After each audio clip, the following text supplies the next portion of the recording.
ድረስ ለአትሌት ኃይለ ገብረስላሴና ለውድ ባለቤታቸው ለወይዘሮ ዓለም ጥላሁን ዛሬ የእርሶን ሚሊዮኖች አስለቅቃለሁ። አሩባ አንሆባ ጃሉሪያ ሰኩምባ ብር ላርግልህ ዶላር ላርግልህ አንሆባ ጃሉሪያ ሰኩምባ በጠላቶች ለሰይፍ ይሰካ። አሜን።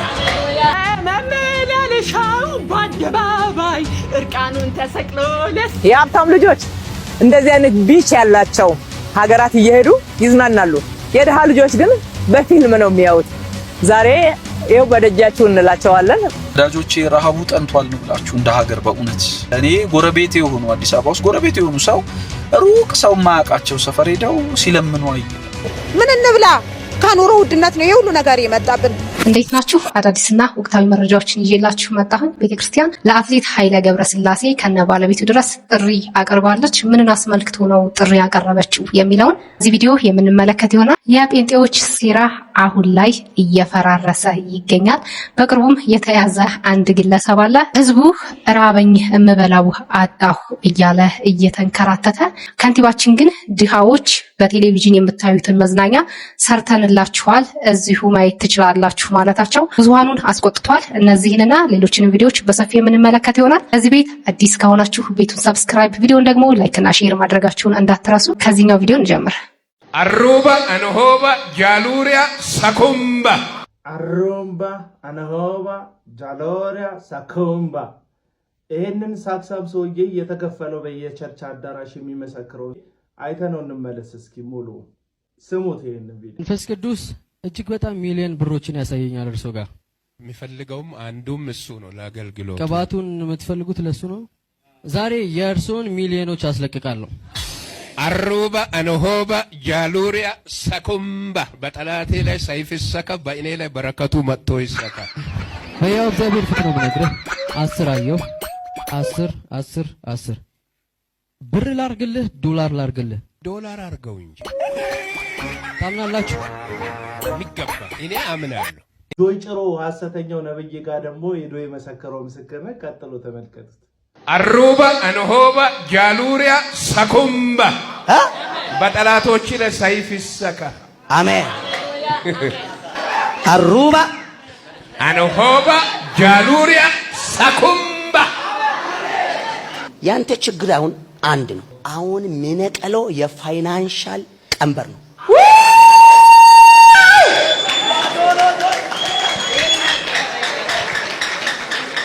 ሁሉ ምስጥራት አይቴ የፋይናንሻል ምስጥራት ነው ግራ የገባው። ልክ ነው። ሁሉ ምስጥራት አይታል። መላክን ዘላለምንና ሕይወት የሚቆጣጠረውን የትንሣኤውን ንጉሥንም አይታል። ሁሉንም አሁን ግራ የገባ ፋይናንሻል ችግር ነው። በቃ ይኸውልህ ምንም አታመጣም። ይሄን ነብይ ከምትቃወም ድንጋይ የጫና ሲኖ ፊት ቀድመ ሄደ ብትጨፈለቅ ይሻላል። ምቀለው እሱ ነው። ይሄንን ፎጋሪ ሰው ተመልክታችሁታል አይደል?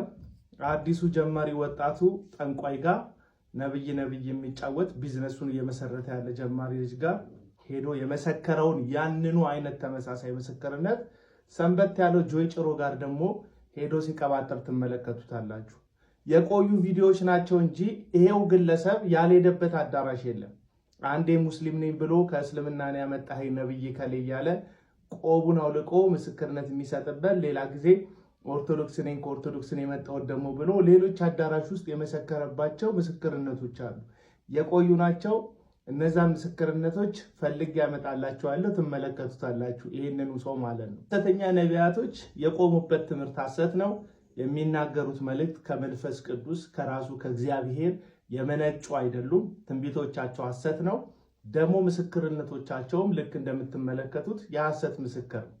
ይሄ ሰው በጆይ ጭሮ መድረክ ላይ እንግዲህ ያልተገለጠለት ነገር እንደሌለ ኢየሱስን ሕይወትና ሞት በእጁ ያለውን ጌታ እንደተመለከተ ይናገርና መፍትሄ ያጣበት ጉዳይ ግን የገንዘብ ጉዳይ የፋይናንሻል ጉዳይ እንደሆነ ሲናገር ትሰሙታላችሁ። ኢየሱስ ክርስቶስን ፊት ለፊት የተመለከቱት በመንፈስ ቅዱስ የተነኩ ሰዎች የዚህን ዓለም ክብርና የዚህን ዓለም ሲሳይ ንቀው ለእግዚአብሔር ለአምላካቸው በመሰጠት እንደኖሩ ነው መጽሐፍ ቅዱስ የሚነግረን እንጂ በየአዳራሹ በየመጋዘኑ ገንዘብ እንዲለቀቅላቸው ሚሊዮነር እንዲሆኑ ቋምጠው ሲዞሩና ሲንከራተቱ መጽሐፍ ቅዱስ ላይ አትመለከቷቸውም። ይሄ ሰው ግን ወጣቱ ጠንቋይ ጋም ሄዶ ልክ እንደዚሁ ተመሳሳይ ጉዳይ አሩምባ ማንሆባ እያለ የሐሰት ልሳኑን እየተናገረ የሐሰት ምስክርነትን ይሰጣል።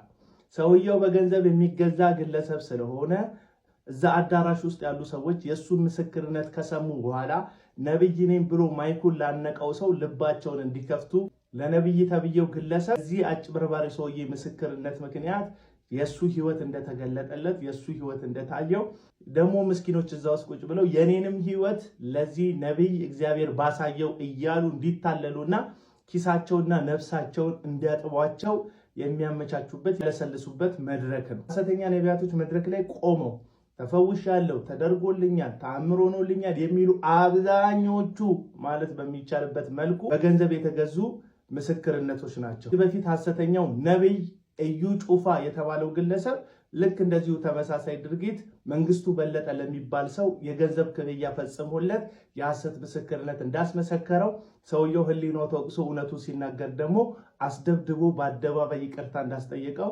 ነግሬያቸዋለሁ። እነዚህ ሰዎች የሐሰት ምስክርነት በገንዘብ ገዝተው ያስመሰክራሉ። እነዚህ ሐሰተኛ መስካሪዎች ህሊናቸው ወቅሷቸው እውነት ቢናገሩ ደግሞ አስደብድበው አስቀጥቅጠው ከእንደገና ይቅርታ እንዲጠይቋቸው ያደርጋሉ ማለት ነው። ስለዚህ ከሐሰተኛ ነቢያት የሐሰት ትንቢት፣ የሐሰት ምስክርነት፣ የሐሰት ትምህርት በመራቅና በመጠበቅ ነፍሳችሁንም ኪሳችሁንም አቆዩላችኋለሁ። ሰላሙ ነው። እኛ ሁልጊዜም ለተከታዮቻቸው ነው መልእክት የምናስተላልፈው። ከዚህ በፊት እንደዚህ ብሎ የተናገረ ግለሰብ ተመሳሳይ ሁኔታ ደግሞ እንዳልተቀረፈለት በዛኛው ሰውዬ ማለት ነው ተመሳሳይ ምክንያት ይዞ ደግሞ ወደ ሌላ ሰው ይመጣል። አሁንም ቢሆን ብር የለመደ ሌባ ወይም ብዙ ንብረቶችን መውሰድ የለመደ ሌባ የፈለገ ነገር ብታረጉትም ያንን ቴክኒክ እየተጠቀመ ሰፈር እየቀያየረ መስራቁ አይቀርም። ግን ተሰራቂዎቹ አካላቶች ወይንም እዛ ሁናችሁ ለዛኛውም አሜን ለዚህኛውም አሜን እያላችሁ ንብረታችሁን ኢንቨስት የምታደርጉ ሰዎች ለምንድነው ማትነቁት? ለምንድነው በዚህ ልክ ጭፍን የሆናችሁት? ከዚህ በላይ ምን አይነት መረጃ ሊመጣላችሁ ትፈልጋላችሁ? ለምንድነው በቃ ማትሉት? ይህንን ጉዳይ ለምንድነው ራሳችሁን ማታስመልጡት? ይህ ብቻ አይደለም፣ ይቀጥላል። መመላለሻው በአደባባይ እርቃኑን ተሰቅሎ ለሰው ልጅ 24 ሰዓት ውስጥና በአንድ ቀን በአንድ ጀንበር ወደ አካውንት በሚሊዮን የሚቆጠር የተአምራት ገንዘብን አዝዣለሁ። ይህን ሰዓት ድግደም ያፉር ኬሰት ጉያ ቶኮ ኬሰት ቢፍቱ ቶኮ ኬሰት አካውንት ቀበቴ ጅርቱ ፊ ኤቴም ካርዲ ቀበቴ ጅርቱ ኬሰት ድንቂ ማለቃፊ ጨራን ኤበባቱ ከሚዩ ለቆሰከ መቃከር አከቡ አጀጀ አካውንታችሁን ጻፉ። ከማን ነው ይሄ ግን ሚሊዮን ወደኛ የሚገባው? ደግሞ የሐዲስ ኪዳን ዓላማው እሱ ነው። ምክንያቱም ቅዱስ ጳውሎስ ኤፌሶን ምዕራፍ 1 ላይ በሰማያዊ ስፍራ በመንፈሳዊ በረከት የባረከን ደግ አባት ይላል። የሐዲስ ኪዳን አማኝ በረከቱ በሰማይ ነው፣ ስፍራው በሰማይ ነው፣ በረከቱ መንፈሳዊ ነው። የተባረክነው በረከት እኮ መንፈሳዊ በረከት እንጂ እንደ ምድራውያኑማ እኮ የማያምኑ አህዛብ ከኛ የተሻለ ብዙ ነገር ያላቸው አሉ። የኛ መሻል እኮ በመንፈሳዊ በረከት የተባረከው በአይን የማይታየውን ከዚያ የሚገዝፈው ደግሞ ለስጋ የሚያስፈልገን ቢሆን ወጥተን ወርደን ነግደን አትርፈን እንጂ ብድግ ብለን በአንድ ቀን ምን ዘርፈው የለም። ዛሬውኑ ሚሊዮነር ትሆናላችሁ እያሉ ነው። የስጋ ሐሳብ ውጤት ነው ባይዘ እግዚአብሔር እኛን ለዚህ አልጠራንም። ብናገኝም ብናጣ ድሃ ብንሆን ባለጠጎች ብንሆን አንድ ነገር እናውቃለን፣ የእግዚአብሔር ልጆች ነን። በሰማያዊ ስፍራ ተባርከናል። ለዚያ እግዚአብሔር ለበረከት ጠርቶናል። ለየትኛው በረከት? በሰማይ ላለው በረከት፣ ለመንፈሳዊው በረከት እግዚአብሔር ጠርቶናል። ስለዚህ ድሆች እግዚአብሔር የጠላቸው፣ ባለጠጎች እግዚአብሔር የወደዳቸው የሚሆኑበት አግባብ የለም። ምክንያቱም ብዙ አህዛብ፣ ብዙ የማያምኑ በእግዚአብሔር ልጅ መገለጥ የማያምኑ በጌታችን በኢየሱስ ክርስቶስ የማያምኑ ብዙ ባለጠጎች አሉ። ምድራዊ ገንዘብ፣ ምድራዊ ቁሳዊ ሀብት ለመንፈሳዊነት መለኪያ ሚዛን ሊሆን አይችልም። ስለዚህ እነዚህ ሰዎች ሐሳባቸው ምድራዊ ነው፣ ነውራቸው ደግሞ በክብራቸው ደግሞ በነውራቸው ነው። ነውር ጌጡ ናቸው ማለት ነው። እግዚአብሔር ይጠብቃቸው። ይሄም ብቻ አይደለም፣ ከዚህ የበለጠ ከዚህ የሚዘገንን ነገርም እየተደረገ ነው። አሁንም ኢትዮጵያ ውስጥ የምትገኙ የዚህ እምነት ተከታዮች ካልነቃችሁና ካልጠየቃችሁ ቀኝና ግራችሁን ካላያችሁ በስተቀር ውጭ ላይ የምንሰማው እጅግ በጣም አስቀያሚ የሆነው እናንተ ቤተ እምነት ውስጥ ሆኖ በውጭ የሚደረገው ነገር ነገ እናንተ ጋር ስላለመፈጸሙ ምንድነው ዋስትናችሁ? ለምሳሌ አዲሱ የፈውስ ስነ ስርዓት በዚህ መልኩ መጥቷል። እዚህ ጋር እንደምትመለከቱት ይሄ አዲሱ የፈውስ ስርዓት ነው። ፈውስ ለማግኘት አንድ ሰው እዚህ ጋር በምትመለከቱት መልኩ የሚሆነውን ነገር ያደርጋል ማለት ነው። እባካችሁ ንቁ፣ እባካችሁ አይናችሁን ግለጡ። ብርሃን ሳለላችሁ በብርሃን ተመላለሱ። ይሄ ሁሌም የኔ መልእክት ነው። ምክንያቱም ጌታ ኢየሱስ ክርስቶስ ይወዳችኋል። ብርሃን ሳለላችሁ በድጋሚ በብርሃን ብትመላለሱ መልካም ነው። ሌላኛው ብዙሃኑን ያስቆጣውና ያነጋገረው እንዲሁም ብዙሃኑ ደግሞ በምን አይነት ኑሮ እየኖሩ እንዳለ ኑሯቸው እንዲያወጡ ያደረጋቸው የከንቲባዋ ንግግር ነው። እሱን እንመልከት። የሀብታም ልጆች እንደዚህ አይነት ቢች ያላቸው ሀገራት እየሄዱ ይዝናናሉ። የድሃ ልጆች ግን በፊልም ነው የሚያዩት። ዛሬ ይኸው በደጃችሁ እንላቸዋለን። በጀልባ ዘመኑ በደረሰበት የመዋኛ ግብአቶች እዚህ ጋር መጥተው መዋኛት ዘና ማለት ይችላሉ። ወይ አድዬ አሁን ማን ይሙትና የድሃ ልጅ ጀስት የኑሮ ውድነት ጫናውን እንዲቀንስለት ነው የሚፈልገው ወይስ መዋኛ ገንዳ ሄዶ መንቦራጨቅ ነው? ታየኝ እኮ እናትዬ ባዶ ሆዴን ሐዋሳ ልጅ ዳይቭ ስገባ ጠጥቶት እንዲወጣ ነው። አራዱ አትቀልዷ። ዋናው የኑሮ ውድነት ጫናውን እንዴት አድርጌ ላላቅቅለት የሚል መዝናናት እኮ ከዚህ በኋላ የሚመጣ ነው። ሰከንድ ስቴፕ ነው። መጀመሪያ ሰው ጀስት መሰረታዊ ነገሮችን ማሟላት አለበት። ከዛ በኋላ ነው ወደ መዝናናት ውስጥ የሚመጣው እንጂ የድሃ ልጃውን በዚህ የኑሮ ውድነት ማጅራቱ እየተመታ እንዴት ነው ስለ መዝናናት የሚያስበው? ኧረ እባካችሁ በፈጠራችሁ አትቀልዱብን በእግዚአብሔር። አንድ የሀብታም ልጅ መኪና ውስጥ ሆኖ አንድ የድሃ ልጅ ደግሞ መብላት አቅቶት ወይም የሚበላው አጥቶ አቢናውን በመደብደብ እባካችሁ ምግብ ስጡኝ ይላል። የሀብታሙ ልጅ በጣም ይደነግጥና ምክንያቱም እንደዛ አይነት ሰው አይቶ አያውቅም። አባዬ ይሄ ልጅ ምንድን ነው የሚለው አለው። እርቦኛል እያለ ነው አለ። እርቦኛል ማለት ምን ማለት ነው አለ። ምክንያቱም ረሃብን አያውቀውም። እርቦኛል ማለት ምግብ አልበላሁም እና ምግብ መብላት ፈልጋለሁ ማለት ነው እያለ ነው ልጅ አለው። ለምንድን ነው ታዲያ ኬክ የማይበላው ብሎ አለ ይባላል። ስለዚህ አሁንም ልብላ ራበኝ የምበላው አጣሁኝ ላለ ህዝብ መዝናኛ ታያላችሁ፣ ይሄው እዚህ ጋር መጥቶላችኋል፣ ትዝናናላችሁ ብሎ መመለስ ምንድን ነው? አሁንም በእኛ ጊዜ በዚህ ዘመን አዲስ አበባ ውስጥ ወይም የአዲስ አበባ ነዋሪ በምን አይነት ሁኔታ እየኖረ እንዳለ ተመልከቱ። ወዳጆቼ ረሃቡ ጠንቷል ነው ብላችሁ እንደ ሀገር በእውነት እና ረሃብ ጠንቷል ማለት የዛ ማሳያ አንድ ሰው እንደዚህ ያለ እኔ ጎረቤቴ የሆኑ አዲስ አበባ ውስጥ ጎረቤቴ የሆኑ ሰው ሩቅ ሰው ማያውቃቸው ሰፈር ሄደው ሲለምኑ አየዋል። እና ኦፍ ኮርስ አዳነች አቤቤ ወጥተው በፍጹም አዲስ አበባ ውስጥ ቢያንስ በልቶ ለማደር ሰው መለመን አይጠበቅበትም፣ ለቁጥር የሚያታክቱ መመገቢያ ጣቢያዎች ከፍተናል፣ አንዱ ጠጋ ብሎ ተመዝግቦ መብላት ይችላል፣ ውሸት ነው ብለዋል። ይሄን የሐሳብ ልዩነት እንዳለው ነው። እኔ ግን ለቁጥር የሚያታክቱ ሰዎች ምሽት ላይ እየገቡ በቃ ትንቢት መሞከር ጀመሩ። አንድ ሁለት አይደለም፣ በገፍ ማቃቸው የሰፈሬ ልጆች ምናምን ክፍለ ሀገር እዚህ ማቃቸው ሰዎች በቃ ይታዘቡን ሰው ብለው በእውነት የመጀመሪያም አንድ ሁለት ሶስት ቀን ሲያዩን እንግዲህ አፍሩ ይሆናል። በቃ ግን አይናቸውን በጨው ታጥበው እናንተ ቤተሰብ ውስጥ ዘር ውስጥ የሞተ ሰው ማን ነው? ወገቡን የሚያመው ሰው ማን ነው? አይነት የሚችሉትን የሚያክል ተንብየው ለመኖር ለመተዳደር ሲሞክሩ ያለውና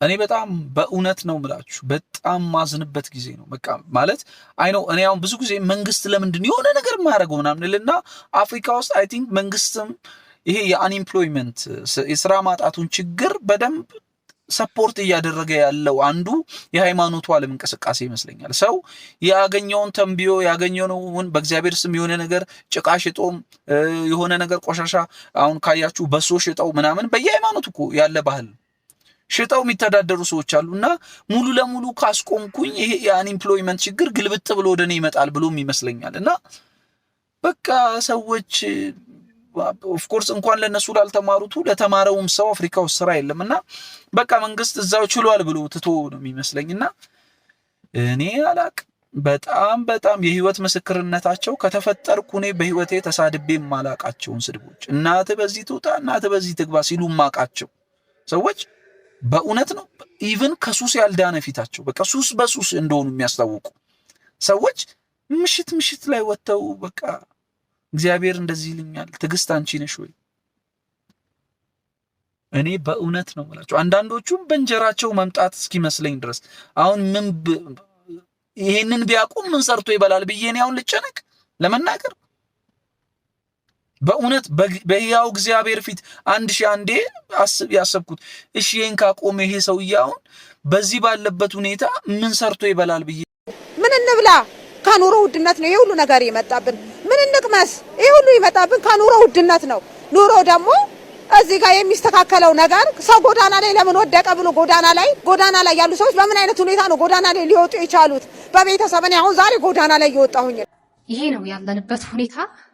ግን እየተባልን ያለነው የምንሰማው ነገርና መሬት ላይ ያለው እዚህ በፊትም እንደተባለው እውነት እኛ የምንኖርባት ኢትዮጵያና እነሱ የሚኖርባት ኢትዮጵያ አንድ ነች እንድንል እንገደዳለን። በዚህ መልክ ዶክመንታሪውንም ሰርተውታል። እስኪ ተመልከቱ። አምናችሁብን ድምጻችሁን ሰጣችሁና መራብ አይኖርም፣ የኑሮ ውድነት ይጠፋል፣ እድገትና ብልጽግና እናመጣለን፣ የግድ ነው። ወደ ስራ እንግባ። ነዳጅ ጨምረናል። ለሳምንት አለቃቅሰው ዝም ይላሉ። አዲስ ታርጋ ብለን ገንዘብ እንጨምራለን። በቃ ተግባራዊ ይደረግ። ከመግባትሽ በፊት ሂሳብ ጨምራል፣ እንደ ትላንቱ አይደለም። ለምንድን ነው ሂሳብ የምንጨምረው? ነዳጀ በእጥፍ ጨምሯል። ከፈለግሽ ፕሬዚዳንቱን ጠይቂ። እናቴ የበላሁት አልበቃኝም፣ ትንሽ ምግብ ይጨምርልኝ። ልጄ ነገሮች በሙሉ ተወደው እጄ ላይ ያለው ገንዘብ አለቀ። ስለዚህ ነገር እንዳይርብሽ እናሳድረው የቀረውን ምግብ። ተአምራዊ ለውጥ አምጥተናል። እስካሁን ሲያቀተናል።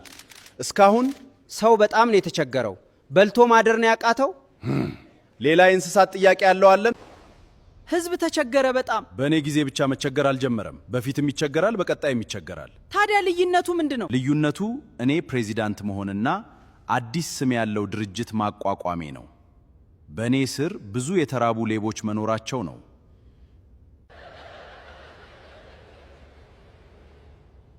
ብዙ ገንዘብ የሚጠይቅ ይመስላል። ግን ለማን ነው የሚሰራው? ለማን ነው የሚሰራው? ለእኛ ነዋ የምንሰራው። የህክምና ወጪዎችስ መቻል አልቻልኩም። መድኃኒት ጠፋ፣ ያለውም ተወደደ። እንግዲህ ቆሜ ሞቴን ልጠባበቅ። ቤተሰቦቼን ፈጣሪ ይርዳቸው።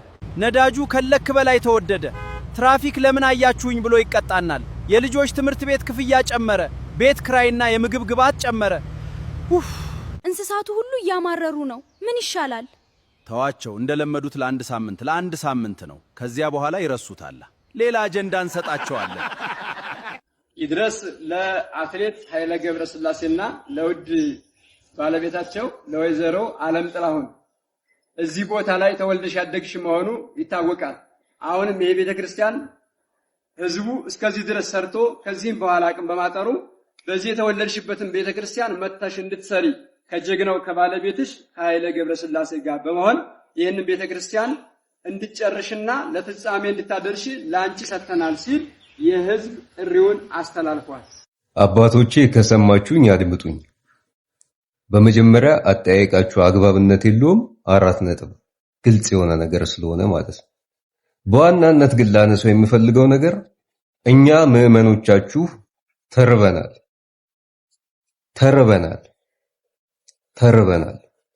በዚህ ሰዓት ለኃይሌ ገብረስላሴም ሆነ ለማንም ሰው ልታቀርቡት የሚገባችሁ ጥሪ ህንፃን ገባ ሳይሆን ሰውና ድን የሚል መሆን አለበት ወይም ነበረበት።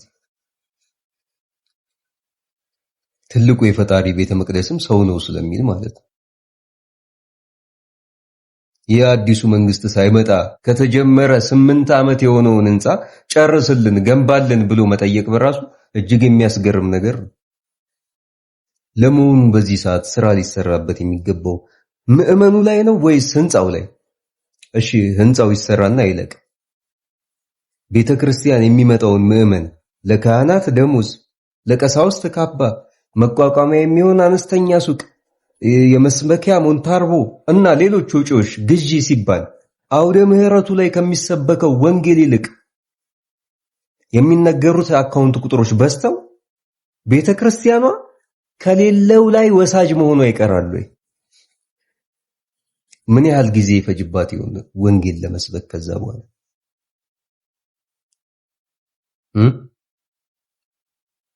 አረ እንደው ግን ሁሉም ይቅርና ማለት ነው በአሁን ጊዜ ህንፃ በህንፃ መሆኑ ጥቅሙ ምኑ ላይ ነው? ህንፃ ውስጥ ተሰርቶ ማን ሊሰበክበት ነው? ምዕመኑ የታለና ነው? መሰረታዊ የሆኑ የሃይማኖት ትምህርቶች ላይ ባለ ክሽፈት ምክንያት ከሚገባው የሚወጣው እየበዛ አይደለም ወይ? ማን ማንን አስተምሮ ነው? ማንስ ከማን ተስማምቶ ነው ባስተምህሮት? ትክክለኛ መንገድ ላይ ነው ወይ ያለ ነው? እንደዛ ብላችሁ አስባችሁ ታውቃላችሁ? እሺ በቃ የሚቅር በቤተ ክርስቲያኖች አጥር ስር እንደ ጉድ በስቶ የሚታየው የኔ ቢጤ አያሳዝናችሁም ወይ? ሃይማኖቴን ብሎ ከደጅ ተጥዬ ብኖር ይሻለኛል ብሎ ዘውትር ምጽዋት እየጠየቀ ዘኬና ኡፋውን እየቀመሰ የሚንከራተተው ምዕመናችሁ አያሳዝንም ወይ? በየመንገዱ ዳር በምሽት የሚቆሙ እህቶቻችን በየስርቻው ያሉ ሴት አዳሪ ሆነው እኛን ወንድ አዳሪዎችን የሚጠብቁ እናቶቻችን ግን አያሳዝኑም ወይ? ደግሞም እኮ ከዛችም ላይ ቤተክርስቲያን ደጃፍ ተገኝተው ሙዳየ ምጽዋት ውስጥ ሳንቲም የሚጨምሩት እነሱ ናቸው። አያሳዝኑም ወይ? አሁን በትንሹ ለጠቀስኳቸው እንኳን ቤተክርስቲያን መገንባት ያለባት እነሱን የሚያቋቁም ተቋም ነው ወይስ መልሱን ለእናንተ ትቻለሁ። ብዙ መናገር ይቻላል፣ ግን በቃኝ እዚህ ጋር ደግሜ ግን እላለሁ ምዕመኑ አያሳዝናችሁ? የታለች ሲንቄዋ የሚለው ግጥሜ ላይ አንዲት መስመር አለች። እሷን ልበልላችሁ። ለአንዲት ቅርፊት እኮ አስኳሏ ነው ክብሯ። ታዲያ የሃይማኖት ቤት ከእምነት ነፃ ሆና ምን ነው እንዲማማሯ ይላል። እጅግ በጣም የበዙ ህንፃዎች በሚያምር መልኩ የተሰሩ የተዋቡ፣ ውስጣቸው ግን ባዶ የሆነ ኪዴ ገጠር ልጅ ነኝ። ቅዱስ ሰላማችሁ ይብዛ። በዚህ ጉዳይ ላይ የእናንተ ሐሳብ አስተያየት ምን ይመስላል? ኮሜንት ላይ አስቀምጡልኝ። የእግዚአብሔርን ቤተ መቅደስ የሚሰራ የተመረጠ ሰው ነው። እግዚአብሔር ሲፈቅድለት ብቻ ነው አንድ ሰው ቤተ መቅደስን የሚሰራው። ነገር ግን ወንድማችን ያለው ሐሳብ 100% የሚደገፍና ትክክለኛ ሐሳብ ነው። ህንፃ ስላሴ እኛ ነን አይደለ? ህንፃዎቹ የመጀመሪያዎቹ ህንፃ እኛ ነን። ህንፃ ስላሴ ይቀድማል ከሁሉም ነገር እና ለህንፃ ስላሴዎች ምን ተደርጓል ወይንም ለምዕመኑ ምን እየተደረገ ነው? ይህንን ነገር በደንብ አስተውለን ብንመለከተው ሁላችንም ከሌላ ቤተ እምነትና ከኛ ቤተ እምነት ለምዕመኖቻቸው እነማን ናቸው ትኩረት እየሰጡ ያሉት ብለን ብናስቀምጥ ጥያቄ ምልክት ውስጥ የሚገባ ነው። ብዙ ጊዜ እኛ ጋር ቢሆን ወንጌል ከሚሰበክበት በላይ ታቦት ተቀምጦ ብር አምጡ የምንባልበት ሰዓት በጣም ረጅም ነው። ይህንን መካድ አልችልም። ለዛም እኮ ነው በአርሲ ወገኖቻችን በግፍ ሲገደሉ ለህንፃ ስላሴ ብዙ ቦታ ስለማይሰጥ፣ ለህንፃ ስላሴ ብዙ ትኩረት ስለማይሰጥ ምንም የማይመስለን፣ ምንም የማናደርገው፣ ምንም ድምጽ የማንሆነው ህንፃ ስላሴ ወይንም ምዕመኑ ከህንፃው አሳንሰነዋል ወይም ከሚታየው ህንፃ አሳንሰነዋል። ነገር ግን መቅደም ያለበት ከምንም ነገር በላይ ህንፃ ስላሴ ነው፣ ምዕመኑ ነው። እኛ ነን አይደለ? በእግዚአብሔር አምላክ አምሳል የተፈጠርነው እኛ ነን አይደለ? እሱን የምንመስለው ሁሉም ነገር ከዛ በኋላ የሚሆን ነገር ነውና ትኩረት ቢሰጥ መልካም ነው። የወንድማችን ሐሳብ በጣም ነው የምደግፈው። እኔም ብዙ ጊዜ የምለው ነው መደገፍ ያለበት መጀመሪያ ትኩረት መሰጠት ያለበት ህንፃ ስላሴ ነው። ህንፃ ስላሴ ሲኖር ነው ምንም ነገር መሰራት የሚችለው። የእናንተ ሐሳብ በድጋሚ ምን ይመስላል? ኮሜንት ላይ አስቀምጡልኝ። ፕሮግራማችን ይህንን ይመስል ነበረ። በሌላ በአዲስ ቪዲዮ ተመልሼ እስከምመጣ ድረስ ኢትዮጵያ ሀገራችንን፣ ኦርቶዶክስ ሃይማኖታችን እግዚአብሔር ይጠብቅልን። ለዚህ ቤት አዲስ ከሆናችሁ ደግሞ ቤቱን ሰብስክራይብ፣ ቪዲዮን ደግሞ ላይክ እና ሼር ማድረጋችሁን እንዳትረሱ። ቸር ቆዩ።